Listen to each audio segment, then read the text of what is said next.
Welcome to Markets Now. I'm Michelle Rook. It's Randy Martinson, Martinson Ag. Well, just about everything is lower except for wheat this morning as we start off, but I'm not sure it matters, Randy, because as we get into 11 o'clock, obviously, we have the big reports coming up. And I guess let's just talk about a couple of things there.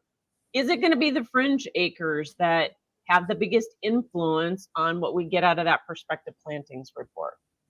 I think it will be. The Corn Belt really doesn't change their ideas or their planting intentions very much. I mean, we might see a little bit of a swing of some corn on corn acres going to soybeans or something, but for the most part, the bigger change will come in the fringe areas, which, the northern plains and the Delta regions and then the East Coast are primarily going to be the areas I think that dictate where acres are going to fall. And right now up here, I would expect that, we could possibly see, or overall, I would expect to see less corn acres and little more soybean acres than what is even being forecasted by the average trade estimates.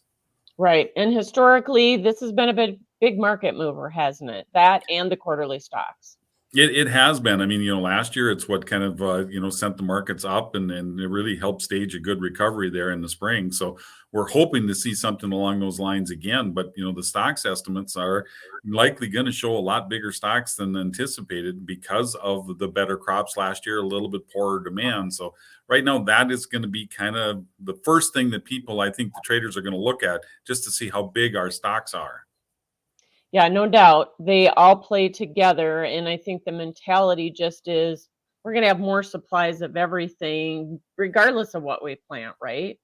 Exactly. And that, of course, dampens the market a little bit because the supply is there. The traders or the end users, they don't have to go bid for it or aggressively try to buy it to get the product, like we were seeing a few years back when stocks were down a lot tighter than where they are now. So right now, that kind of has the mentality, and as far as the end user is concerned, that, I can wait because it's going to be there later.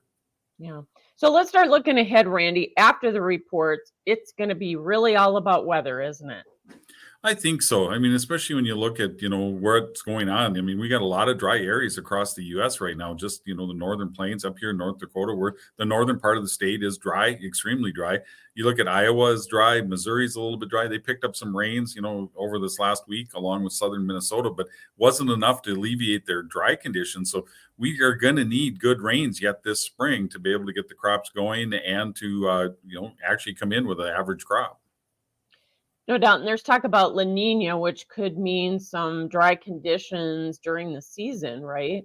Exactly. I mean, that is a little bit warmer, a little bit drier weather, especially for us up in the Western Corn Belt and the Northern Plains. So, if we're going to be looking at the fringe areas where the acres are going to make the difference, that weather is going to add to it a little bit. And right now, the market has virtually no weather premium or no incentive or no uncertainty built into it. So I think the market's got to kind of do that over the next couple of weeks. Yeah. The other thing is more clarity, I should say, on the South American crop. And we've got to rectify Brazil soybean production, but we're also waiting for second crop corn to get more clarity there, aren't we? We are. I mean, you still look at what CONAB's numbers are. They're drastically different than what we're seeing from USDA or even from AgriConsult yesterday. Those are USDA and AgriConsult are a little bit on the higher side, where you're looking at CONAB and a lot of the private analysts and the guy boots on the ground are showing a lot less production potential out of Brazil, and whether it be for the corn or whether it be for the soybean. So we do need to see those numbers come together to get a true picture of what really is there. So those are going to be the big influences on corn and soybeans. What about wheat? What is wheat going to be looking at in the new month in April?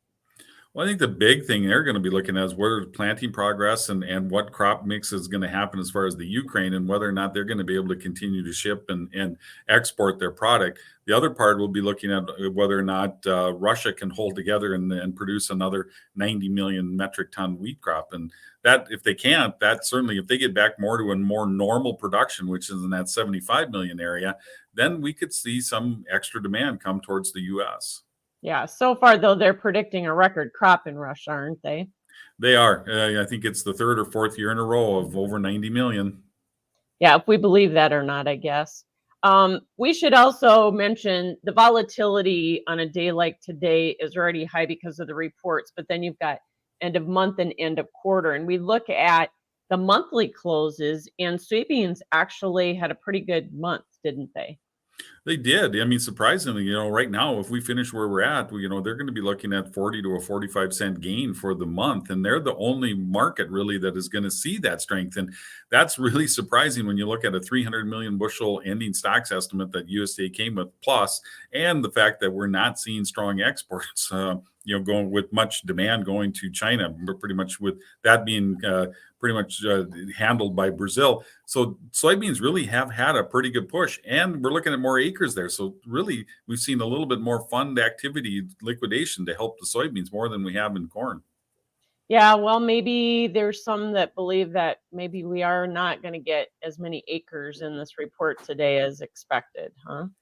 I think that's part of it. I mean, producers like to grow corn, and there's likely that that those corn acres could come into play, and that could be the surprise that comes into the market. Now, I Yeah. know up in our region, we're going to see a lot of the specialty crops. I think right now we're going to be looking at more edible beans, more canola, less sunflowers, less barley. So it's going to be interesting just to see where the mix comes into play.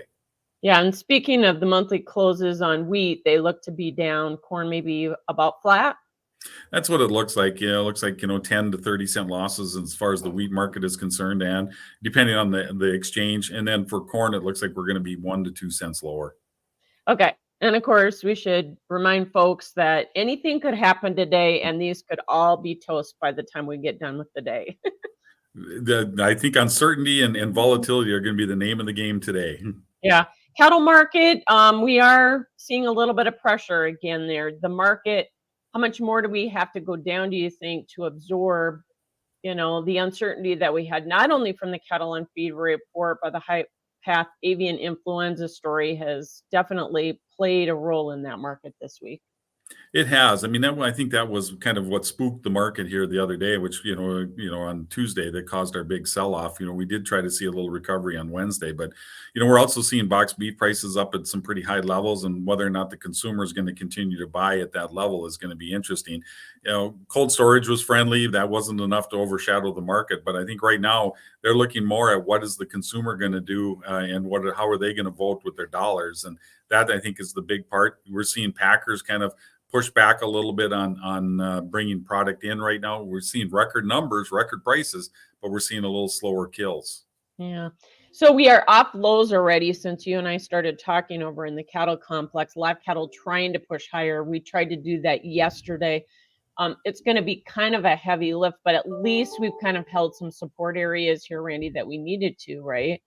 We have. I mean, we went down, we traded down to some strong support, actually long-term support. Then we kind of nicely bounced off of those. Now, if we see, I think a part of it is they're going to see what the hogs and pigs report, because we're going to see a quarterly hogs and pigs numbers this afternoon as well.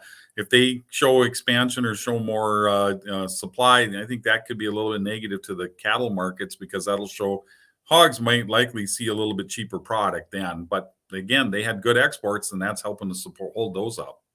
Absolutely. Marketing your high for pork exports this morning, but hogs and pigs yet to come. Just one of the other parts of the data dump today.